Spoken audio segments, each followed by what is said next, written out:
Welcome back to Unplugged. This episode is presented by DraftKings. The crown is yours. Let's get on with the show because we got a great guest today. One of the greatest, in my opinion, all-around point guards we've ever seen. Someone who should be getting the Hall of Fame phone call. How many more years he got to wait, Nate? He's ready? Okay. So the phone is open, NBA. Just so y'all know. Welcome to the show, Rajon Rondo. Appreciate you.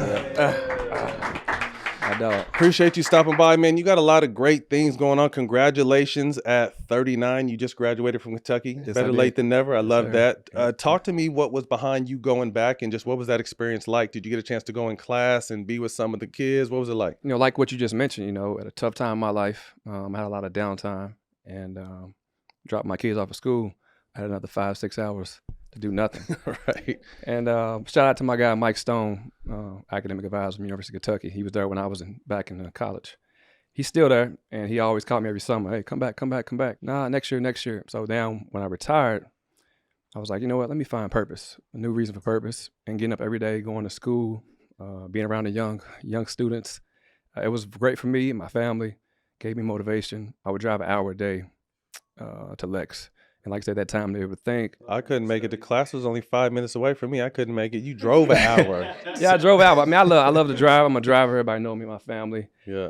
One day I'm gonna drive across the country, but I love it. Yeah, I love to drive. And like I said, being on the road, just an hour up the street, getting around that young energy, calling back, telling the wife, like, look, I love what I'm doing. Like, this is what it means. And then, like I said, this also gave my degree before my daughter, my kids graduated. Okay. So that was also an extra motivation. Did the NBA pay for that? Because They there's a did. window, right? They did, absolutely. Explain that. Yeah. So there's a Yeah. window when you retire of if you want to go back to school, they'll pay for it, right? Correct. Yeah, I think it's like a 4-year gap, but they pay up to $20,000 a year. Dope. And like I said, you got to keep a certain GPA, but other than that, they'll pay for it. And also for me, I was fortunate that University of Kentucky wanted to pay for it, so I had both options. Shit.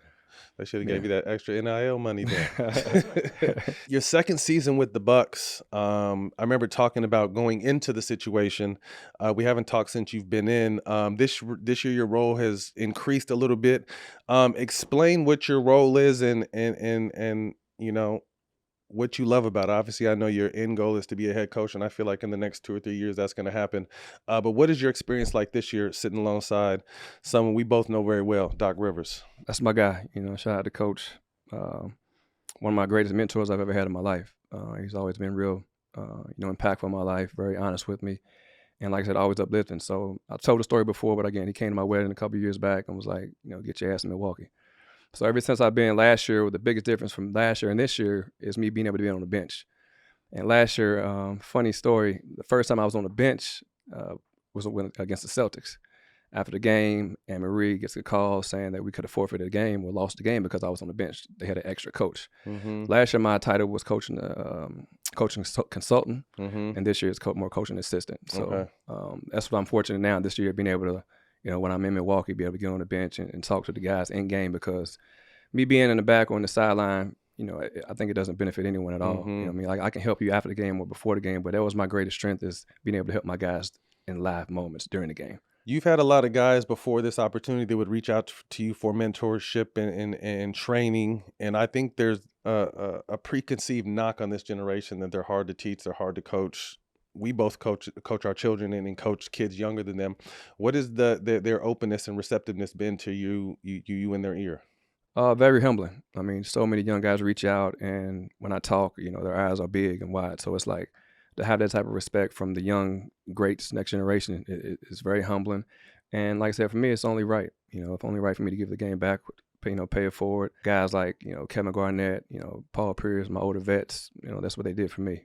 So it's what it's about, holding them accountable and giving it back. So give me an example. If I'm a young fella and I reach out to you, what do you mean you're gonna do? Obviously, we're gonna be on the court getting shots. We're gonna be watching film. Talk to us about what kind of stuff we would be doing. We're doing everything. It depends on where you are in life. Like I said, I got a couple kids that's moved to Kentucky for our program. For me as a mentor, I want to, teach those guys from all my mistakes and what I did great, what I excel at, and then how to technically be a pro. Someone who's made a big jump this year has been Ryan Rollins. 4th year in the league, his first year of really finding his footing in this space. Someone who's averaging 17 and what? 6? Yeah, like 5.5 something. Yeah, almost 6 assists a game, but also shooting 52% and 45 from the three. Someone who's made an impact. Most improved player of the year. That's what you just described. What it sounded like. Put it out there. I mean, he jumped Okay. from what 6 to 16, right? Or 6 to 17. Excuse me. And this is a guy that was a two-way player, Right. got traded, and then got waived, Right. and now he's with the Bucks. He was in the CP3 Jordan Poole situation, but he's found his footing, and I can just tell, knowing that your role has increased this year, that's someone's ear you've been in. Absolutely. Talk to us about him. Actually coming late here. They're actually in Cleveland now, and he reached out. I was like, hey, jump on, FaceTime for 30 minutes to get some film in. So, of course, that's my role, and that's what I wanted to do. And obviously, working with you guys is easy. It's always easy coming here. So, watching film with him, not necessarily on a daily basis, but every 3 or 4 days, we try to break down the game. And it's what I love about him as of lately, he's been asking me like real questions like, how do you manipulate a game? I don't want to just watch 1 or 2 clips. Let's actually watch a full game, and you tell me what you're thinking during those times. So it's been fun teaching him that type of, What is it like when you see a younger kid's light bulb come on? Because again, we're both in the youth space right now, and we feel like this generation is the most skilled generation we've ever seen, but I feel like they lack game IQ, strategy IQ, and sets and all like. So when you start seeing the light bulb come on from these guys, because again, it's all once they apply themselves, it'll right. click and in. I think that's due to lack of teaching. Yeah, teaching isn't where it needs to be. Right. But how it makes me feel is exciting. I get into it. I'm watching so much film right now, and it's ridiculous. Like I said, I'm watching film, and it's everything from, because you got to watch NBA film. Then I got my sons, and you got your sons' team, and then I got kids that play a different school. This IU program, watching their film. So I mean, this is what I do. Appreciate my wife and family allowing me to get away like that. But like I said, it's what I love to do. I love to teach and just learn the game at so many different levels. It's been fun, and I feel like I'm really great at it. What have you got to see, and you've been blessed in your career to play with some of the greatest power forwards the game has ever seen. What have you got to see on a day in or when you're there from Giannis, not just on the court, but also off the court, and his support system with his brothers there and his family very close to the organization? What have you got to see as just kind of the man, the player, maybe some of the stuff we wouldn't get to see on a daily basis? He's a great teammate. I think there's a lot of similarities with Kevin Garnett, how he was. Guys like playing with him. He's an extremely hard worker, and he's open to criticism. I think a lot of superstars, I don't know everybody, obviously, but, you hear the chatters out there as far as him not being able to be coachable. And for a guy like himself, I know the difference between having his brother here this year versus last year is a big difference. He's a great human being, and a lot of great energy and great support for him. So his game, what do you feel like the next evolution in his game is? Over the last few years, I think he's toned down his 3 attempts. He's obviously been working on his jump shot. He's the best and one of the greatest of all time getting downhill and putting pressure on the rim.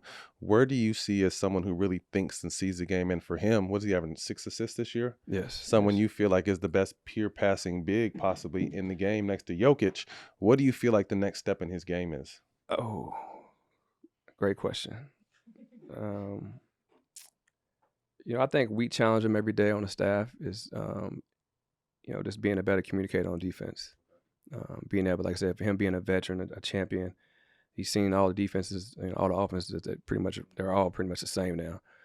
Being a better communicator and putting guys in the right spots, especially with, like I said, he's had, new teammates the last couple of years, injuries happens, Scoot's out. So we got to put, guys in certain roles, and it's harder for them to adjust versus him being in the league for 12 plus years and understanding like what the game is asking of him and helping us a little bit more with that. When you're watching film, like what are you looking for that you feel like maybe the players aren't seeing out there? I can't give you the whole answer on that, Matt. I feel you. But we don't want to unlock the secret to everybody. Yeah, it's crazy because me now, like when I'm watching film, and obviously it's no knock to Doc or anything. It's like, but when I'm watching film, I'm always like looking on how I could win the game in the sense of like if I would have made different coaching changes or different strategies, or if I would have stayed with what really actually works. So it's just fun being able to do that. And then also kudos to the staff. They're not threatened or intimidated by me speaking out or voicing my opinion. Like, and as a player, I went to a lot of teams where coaches would be like, "Hey, we want you to be yourself," and then I wasn't allowed to be myself. So it's been very humbling to kind of work with the Milwaukee Bucks staff. They're great men, and I told Doc, if I ever get my shot, I'm gonna try to take everybody because, like I said, he got guys that work really hard and they're great at what they do. So that's dope. What have you learned now about coaching that you maybe didn't have an appreciation or an understanding for now that you're more in a coaching position? How much time? Oh my Full goodness. time. How much time they put into the game plan. And then for players to come out and like not execute the game plan, like that's been like You understand that now. the biggest challenge. Like why? Like, you know what I mean? It's like, for me, it's like, man, we're all pros. You know, most of them, some don't have families. Like, we have one job. Like, understand the game plan. Just go into about it and make sure you understand the game plan. Period. Because I mean, like I said, the amount of time, like, for instance, like players don't know, like coaches. You know, we play Cleveland tonight. A coach will watch 5 games minimum. Yeah. And then know everything They got about the his next sister's scout. daughter, the next. I mean, it's like, and then we're telling you, don't let this guy go right. And then you go back and watch the film tonight, and he went right 8 times. It's like, either, you know what I mean? It's like, what is it? What's the disconnect? Yeah. Like, we got, let's make it make sense. So that's. I mean, it doesn't turn off as a coach. No, it doesn't. That's why I had some opportunities when I finished. I'm just like, nah. Like, I was the schedule of the player was wearing me down. Yeah. Like, I couldn't imagine like not turning off. I'd be taken away from my kids. Just appreciate when the coach is telling you something, especially if he's putting in the work. You know what I mean? Like, we don't know it all, but like, guys are working tirelessly hours of certain things that specifically they are asked to be, you know, great at. So just appreciate it. Doc's been in your life for nearly 20 years. You know, it's documented when you guys, at the beginning, you guys would butt heads because of your competitiveness and both your levels of IQ. Coached you, coached against you, now sitting on the bench with him. What is it about him that has allowed him to continue to do this? Because he's taken a lot of heat, you know, some fair, some unfair.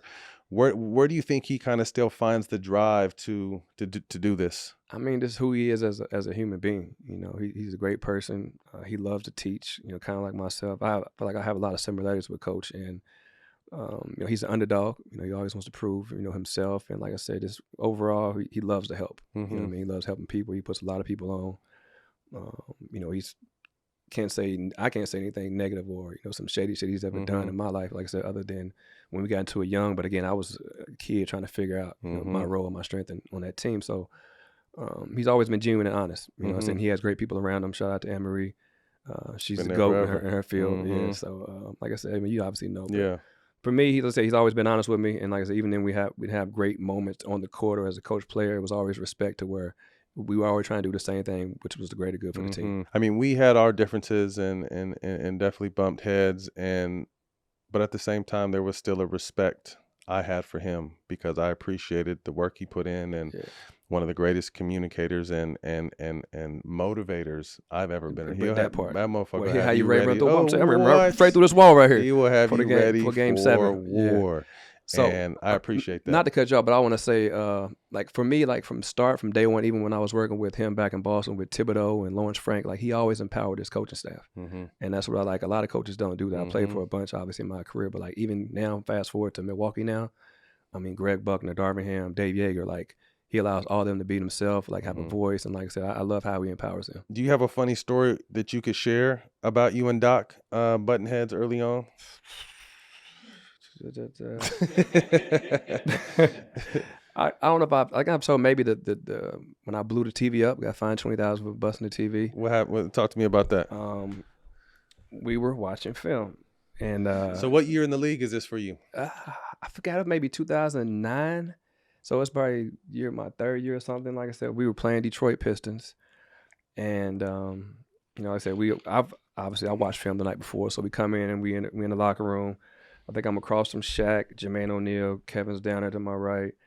I think I'm by Eddie House. And like I said, we watching film, boom. Watching film, we talking about Chauncey Billups for some reason. And I think Chauncey didn't have a great game, that particular game. But Rip was killing us off of floppy action. So I just knew, because I said, coming film, I'm like, it can't be me today. Here we go. We're going film, you know. Something happened, Chauncey, I'm like, why is this shot even on there? In my head. Okay, Rondo, okay, cool, all right, cool. 2-3 possessions later, again, I'm like, hold on. I'm looking across, and Shaq's looking at me like, be cool. He's like, don't do it. And I'm exploding, I'm ready to go crazy. So I'm like, man, why are we here talking about me when Rip had like 32 or something last night? You know what I mean? So that's what kind of pissed me off, and I'm like, man, fuck it. If I jump up, boom, throw the water by the TV explode, boom, busted, me and Doc, immediately trying to go at it. Like, they got in between us or whatever. They told me get my ass out, go take a walk. I'm shirt off. It's like 32 degrees in Boston. I take a walk down the street, come back in. You know, I said I gotta get my shit. I get out. And what I love and respect the most is the one person that called me that night was Kevin Garnett, and he was like, "You was wrong." I was like, "What?" He's like, "Yeah, man, you was wrong." I was like, "Okay, cool." So like him holding me accountable like that, like I said, because at that time I'm like, "Man, fuck, how am I wrong when?" You know, it's like you pointing the finger at me, and I'm not the problem. Like call it how it is. Like call a spade a spade. So that's what kind of made that's why I was frustrated. And like I said, from that day forward, like we've always been tight ever since. But that's the same shit that happened with me. Yeah. And I was literally telling the same shit. Blake and DJ up there were kind of bullshitting, but I took 2 shots. And he like went in on both my shots when we played the Warriors. I'm like, what the fuck? What about the shit that Draymond and all these mother? And I felt the same way. And DJ, and we told the story. We just had DJ. He was hit, Matt, chill, bro. Matt, just chill. And I got up, and the whole film section went like, like, what's he about to do? Because I'm in the far corner with DJ and CP is over here by us, and I have to walk past Doc to go out. Yeah. So I jump up and go around the chair, and I'm kind of like, I don't know what I'm gonna do. And I just look at him, and I end up walking out.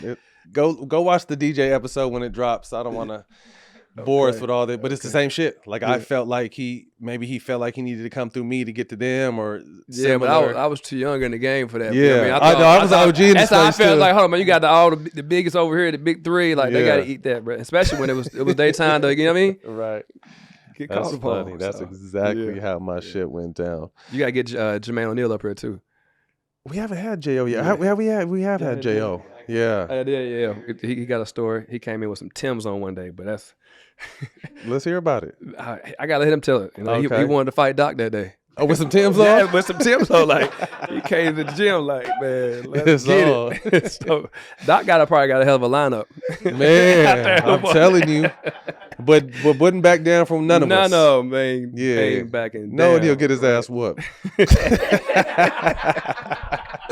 I'm fucking with you, Doc. The East is down a little bit this year. Yes. And that definitely obviously helps you guys a little bit. It's weird. I feel like as great as Giannis is, he doesn't get the consistent love and respect he deserves on his greatness. I think you guys are 2 games above 500 right now, 7th in the Eastern Conference. He's sitting at 33, 11, and 6, if I'm not mistaken. So right in the MVP mix.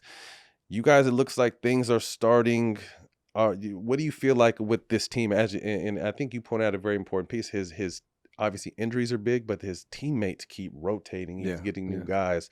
How long until you feel like you guys will? At what point do you feel like it's going to start clicking for you guys? I think once we get healthy, Scoot was a big blow to us early in the year in game 1.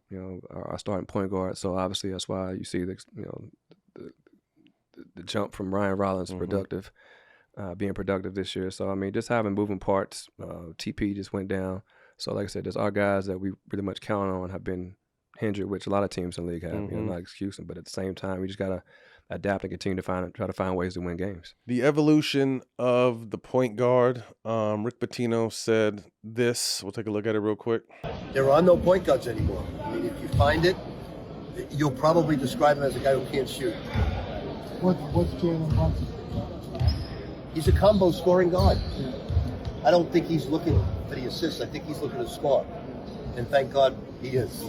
So, and whether it's the champion, who's the point guard of the Thunder? I said this to the team. Who's the point guard of the Knicks, the Lakers, the Celtics, the world champions?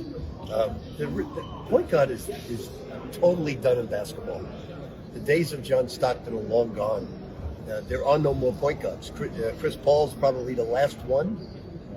So you got to play with everybody handling the basketball, 5 out, and just create good movement. When you hear that, what are your thoughts? I mean, you're the definition of a pure point. Want to make your teammates better first and do all the little things and then scoring when needed.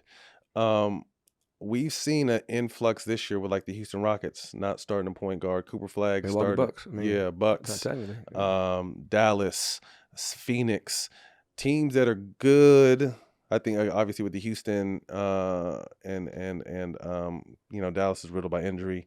You guys are trying to figure it out. But thoughts, is that a true statement Do you think you can win it without someone who's really running the point these days? I think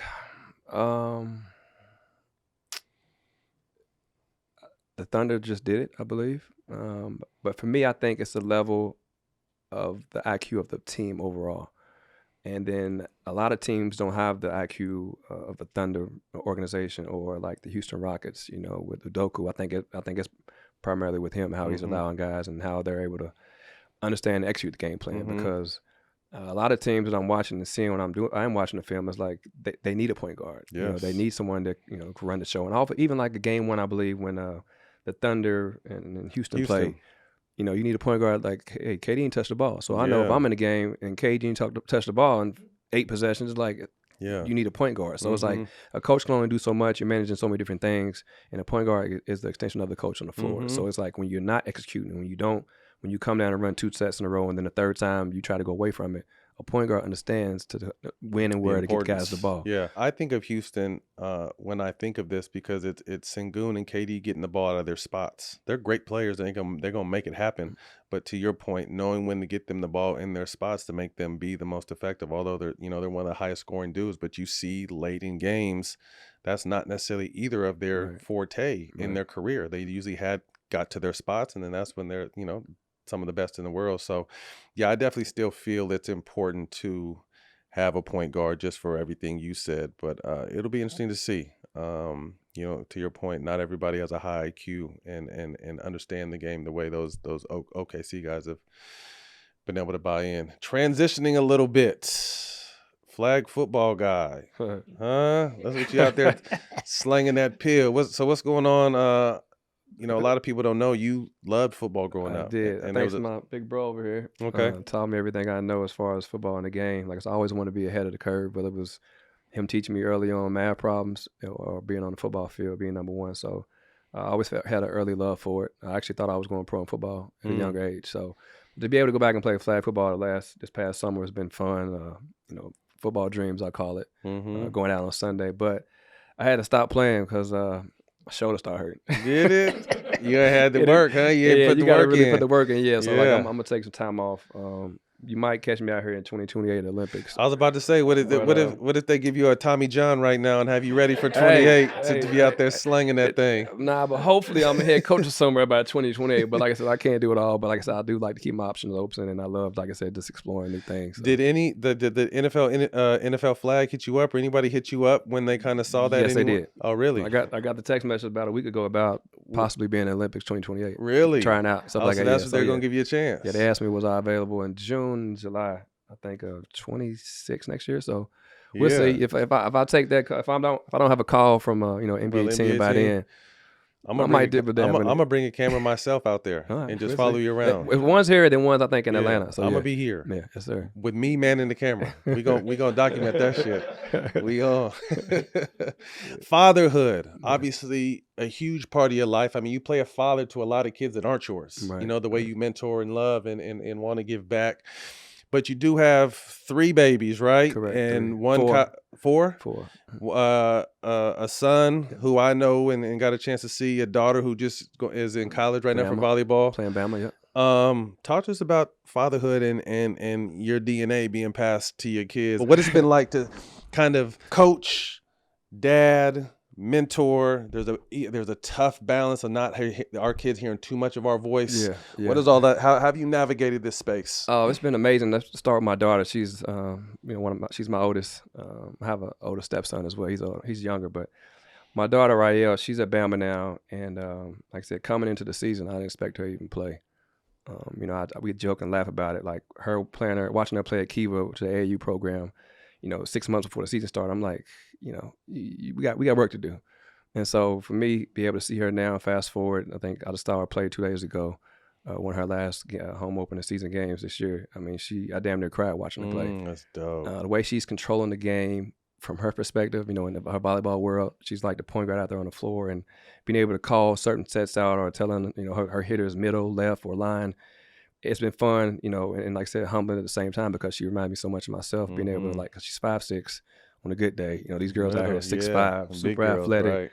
Right. And like I said, she's finding her way to make impact on the game. So it's just been really fun teaching her and her calling me, asking me about the game, and should she say something to coach? You know, me put my coaching hat on versus dad hat, knowing like, nah, this isn't a good time to say something, or you know, go about it this way. Just like being there for her at this particular time of our life has been the most amazing feeling. Like we're as tight as ever. And then my son, he's in 8th grade now, playing varsity basketball this year. So it's gonna be a big jump for him. He should be starting, and just like I said, watching him grow through the growing pains and just teaching him and giving him as much in the game as possible. So it's been a humbling Let's experience. talk about the balance with your son, because I try to find the balance with my son. Obviously, you coach your son in the summertime or assistant coach, but you know, very hands-on. Yeah.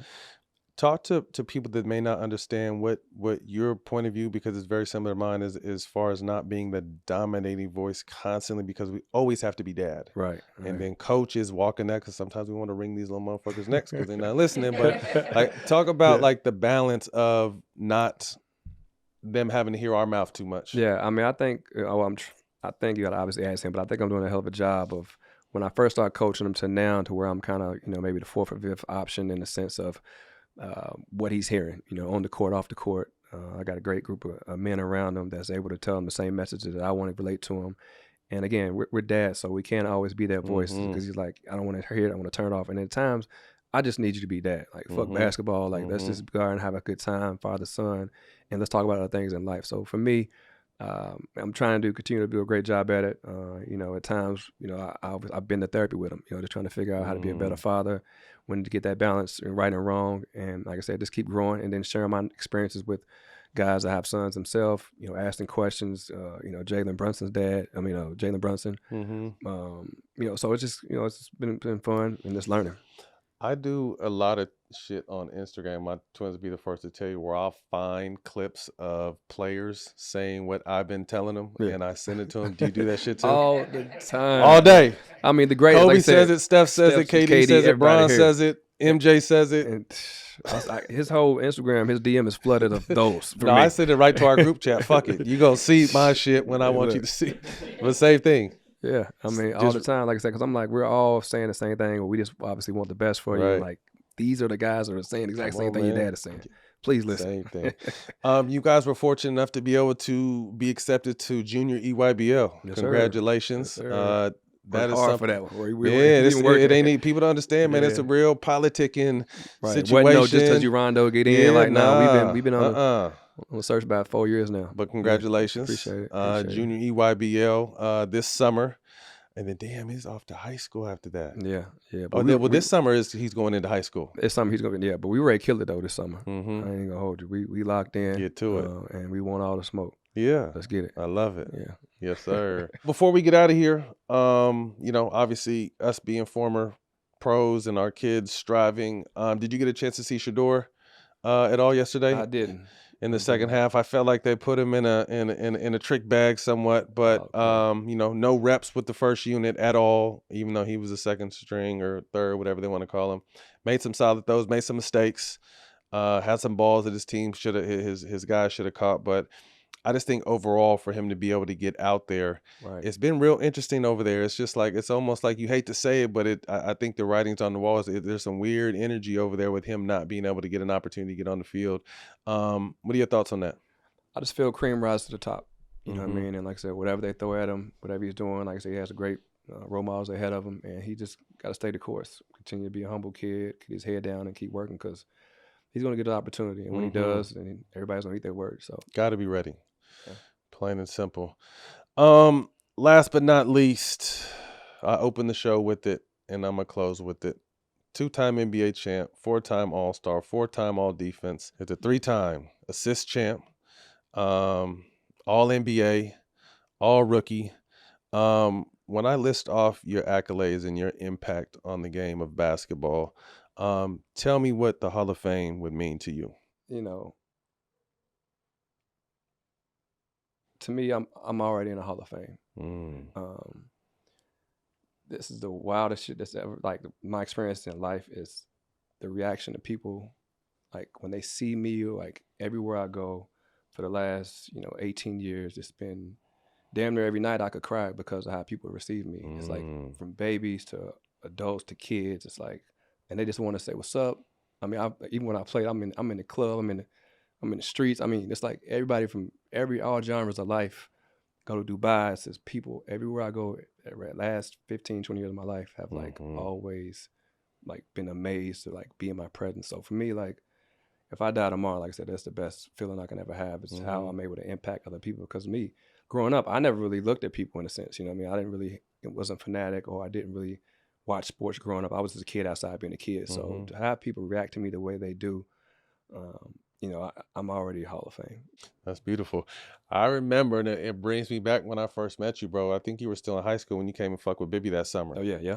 And I seen you around Team Dime. You was out in Sac all summer, just a little skinny kid that had game. All I just needed to understood what I can, you know, attain by working. You know what I mean? I didn't know all I knew was what I knew. Yeah. And Mike was a workaholic too. Mike had the cul-de-sac of cribs. And I was like, you doing this?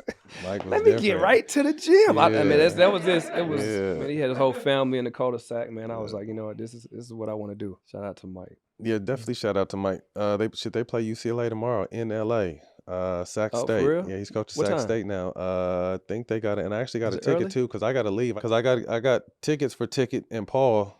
Because Mike hit me up and said they wanted to go see Mike in UCLA, okay. but I got to go to New York tonight, so I gotta. You know what I mean? If you, Yeah. Of course, slide in there. Yeah, I'm gonna see what time our flight is. Yeah. I'm damn sure trying to pull up. Yeah. Yeah. Man, we appreciate you. Best of luck, obviously, moving forward. People don't know. I mean, we're working with some stuff behind the scenes. You're a friend of the program, part of the program. Man, good luck with everything, and keep being great, bro. Appreciate it. Likewise, bro. Happy to see you, man. Yeah. You ever notice how everything keeps going up? Rent keeps going up. Streaming services keep going up. Even your favorite burrito spot suddenly thinks salsa should cost extra.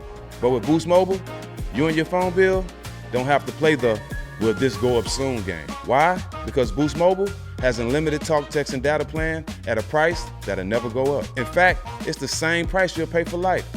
So switch now for unlimited wireless at the price that'll never go up. Only at Boost Mobile. After 30 gigabytes, customers may experience slower speeds. Customers will pay $25 a month as long as they remain active on Boost Unlimited plan. This episode is sponsored by Ro. Sometimes the signals are subtle. A surprise kiss that lingers a little longer, a secret touch when no one's looking. Those aren't just random acts of affection. That's a guy's cue, a sign to pop his Ro Sparks. Ro Sparks are a 2-in-1 prescription treatment for guys who need a secret weapon. After Ro Sparks dissolves under your tongue, they work in 15 minutes on average. Forget waiting around for old school pills to kick in. These get to your bloodstream faster, so you'll be ready when the moment's right. If approved, treatment ships directly to your front door. If prescribed, new sexual health patients get $15 off their first order of Ro Sparks on a recurring plan. Connect with the provider at ro.co/smoke to find out if prescription Ro Sparks is right for you. That's ro.co/smoke for $15 off your first order on a recurring plan. Compounded drugs are permitted to be prescribed under federal law, but are not FDA approved and do not undergo FDA safety, effectiveness, or manufacturing review. For safety information, go to ro.co/safety-info. Time for tip-off, time for a line. Whether you're catching the game from a couch or calling shots at the stadium, bring the taste of the beach to every play with Corona. Because there's nothing better than enjoying the basketball season with the Corona in your hand. So when it's time for tip-off, grab the beer that brings the beach to you. Corona. La Playa awaits.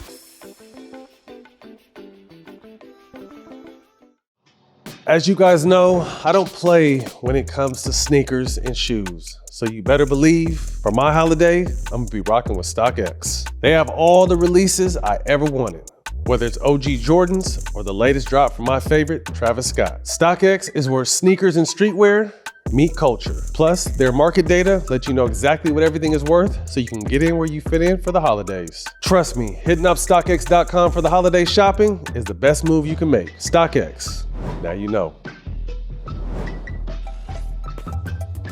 Next up, Sparks or Fire, presented by Ro Sparks. Fast acting, long lasting ED treatment. Thunder can break the single season win record with 74 wins. They're 13-1, all without their second best player, J-Dub. SGA has sat out a lot of fourth quarters. Last year they won 68 games. When I initially heard this question, I'm like, hell nah. Producer Nate said they have the fourth toughest schedule. I'm gonna say it's Sparks because, You saw what happened when the Warriors pushed for that, and how much attention and how much pressure they had on them all the entire season, chasing that record. And then they mentally and physically were fatigued in the finals and didn't get it done. I think this is a very good team, a team that possibly could get that record. But I think striving for that's putting a lot of pressure on yourself. Your mental is very important during this journey.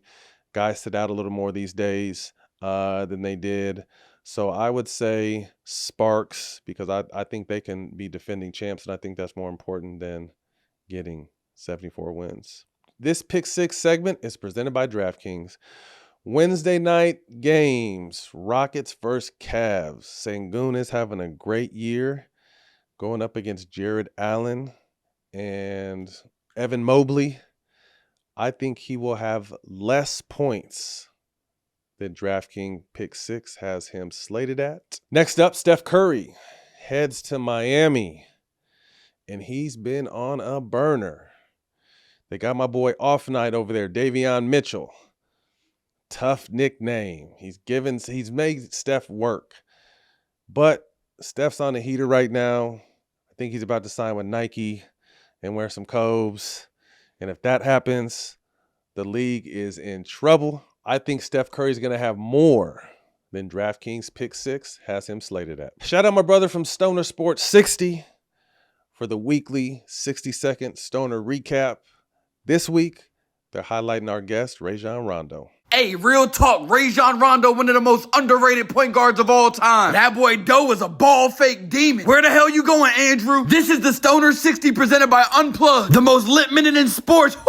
Look at the dime. You can't tell me the name Rajon Rondo don't sound like a magician. Hit that boy Jesus Shuttlesworth right in his shot pocket. No, Los, you want to talk about a real competitor? That's what Doe was. Rondo was taking on all challenges. How intensely he was guarding prime Bron. He was in the bubble wallet, picking dudes up full court, taking cookies. Need those, Harden. Bullshitting with the rock like that, my boy. In the bubble, all we can do is hoop. Cavs Kyrie wasn't nobody stopping him, and Rondo just in his pockets. We all remember this play. Let me just tell you, ain't nobody want the ball more than Rajon Rondo. I ain't never seen nobody go this hard. Rondo hooped like somebody was trying to take food off his plate. Look at this crazy shit. He cut his own mans off from guarding KD. No, I got him. Game on the line, this me. You know KD goes straight to his spot and post up like it was sweet. And let me tell you right now, with Rondo, it was never sweet. And he did this on every team he played for. Appreciate y'all tapping in with the Stoner 60 Rajon Rondo edition. And if you ain't subscribed to All the Smoke, you better go do that right now. NBA Centel has been a revelation on NBA Twitter in the recent times, baiting not only NBA fans, but quite a bit of credible media outlets as well into believing outlandish headlines related to the league. Today we have a new segment where the production team has put together some real NBA reports mixed with some Centel reports. And it's my job to see if I can smell the bullshit. All right, so we got real or Centel. Draymond Green just named his top 5 Warrior teammates of all time. We got Steph Curry, Klay Thompson, Jarrett Jack, Buddy Hield, and David Lee. Is that real or Centel? I think that's Centel. So real report came from that was Draymond's real. mouth himself. Really? I thought I would have heard about it. That was, on NBA on NBC, posted an Instagram reel where he gave his top 5 teammates. That's what we got. That's his top 5. 0 for 1. 0 for 1, yeah. All right, let's go. Nico Harrison reportedly attempted to trade Cooper Flagg shortly before his dismissal from the Mavericks. There ain't no fucking way he can keep fucking up like this. Centel. Centel, yes. We're 1 of 2 now. One of 2 now. They might have tried to kill bro, so there's no way he was going to pull that off. Would have been raps. Yeah. LaMelo Ball reportedly scared the Timberwolves away during the draft process when he said he wanted to be the president of the United States after he retired. Would that scare him? I think this is bullshit. I think this is Centel. This is facts. Did he? Facts. Really? Yes. And it scared scared him? This is a real report that came out a couple of days ago. It was talked about on the live Oh, because that was the same draft as Ant. Brandon Pajemski says he had the talent to be the quote white version of Shohei Ohtani if he had chosen baseball as his career path. I'm saying bullshit. I'm still saying bullshit. Yeah. He threw out a first pitch not too long ago, 86 miles an hour. I believe solid. He was not. He's a super athlete, but saying that you have the talent to be Ohtani, I'm calling bullshit. Big Baller Brand is reportedly preparing a super max shoe offer for Stephen Curry. I hope not. This is Centel. Here we go. This is Centel. That was Centel. All right, here we go. Bronny James reportedly walked past the Bucks locker room during their last game and told Giannis, quote, lace him up, it's going to be a long night. Nah, he better not have. That's Centel. Are you sure? Yes. Okay. And that's what we got. That's it? How good do you think you are at, what's your rating? Yeah, I think I could have been one higher if I would have like realistically did the Porzingis thing, because I think that's just out of the blue and I don't see why you guys would have made that up. But the fact that he said if he would have stuck with it, I had to just call bullshit even though I was wrong. I want to send love and condolences to an Oakland legend, John Beam, whose life was taken this past week. A pillar in the community, a coach, a mentor, a father to so many, was tragically struck down and lost his life. So I just wanted to take a second to send some love to the city of Oakland, his family, and may God rest his soul.